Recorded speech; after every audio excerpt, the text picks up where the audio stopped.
होता का? हा, नाकारत होता ना इतके दिवस, पण आता मात्र मग काय आता ताराला बायको नको म्हणू असं सांगू त्याला? तसं नाही रे. हे बघ, तारा एवढे दिवस गप्प होती कारण श्रेयस तिच्या बाजूने नव्हता. आता एकदा का श्रेयस तिच्या बाजूने आला ना, तर तारा आहे ना आपल्याला घराबाहेर काढायला सुद्धा कमी करणार. आणि तसंही तो श्रेयस सारखा तुला रुपया पैशांवरून जाब विचारत असतो.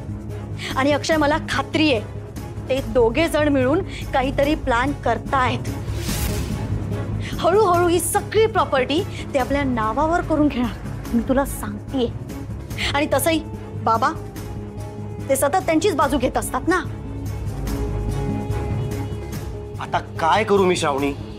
अक्षय, काय करू काय? हा ना, तुझा ऑफिसच्या पेपर्स मध्ये लक्ष असतं ना प्रॉपर्टीच्या. तू इथे बसून काय करतोयस? तर भजी खातोय. ही सगळी प्रॉपर्टी गेली ना तर तीही मिळणार नाही. मग बस असा. आता तू सांग काय हवंय तुला, म्हणजे मी करतो. नीट ऐक. हे घर आणि कंपनी सोडल्यास मम्मांच्या नावावर खूप प्रॉपर्टी आहे. आणि तू मोठा मुलगा आहेस ना, मग या सगळ्या प्रॉपर्टीवर तुझा हक्क आहे की नाही? म्हणूनच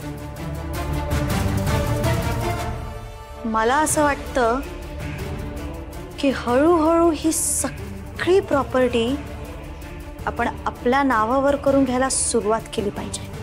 नाही म्हणजे त्या ताराचा आणि श्रेयसचा जो काही प्लॅन असेल ना, तो 12च्या भावात जाईल. आणि यात आपल्या वकिलांना पण इन्व्हॉल्व करून घेऊयात, म्हणजे सगळं कसं एकदम कायदेशीर होईल. उद्या सकाळीच बोलतो, चालेल? 1%.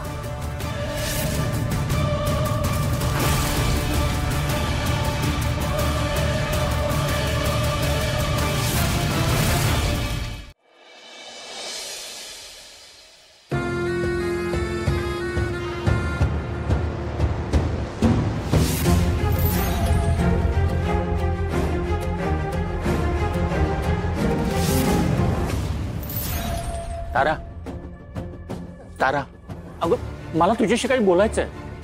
अगं खरं तर मला तुझी माफी मागायची. अगं तुझी माफी देखील मी धडपडे मागू शकलो नाही. तारा ऐक ना, तारा बोल ना माझ्याशी. तारा असं काय करतेस? अगं माझ्याशी बोल ना. वाट सोडा माझी. तारा, तारा, तारा.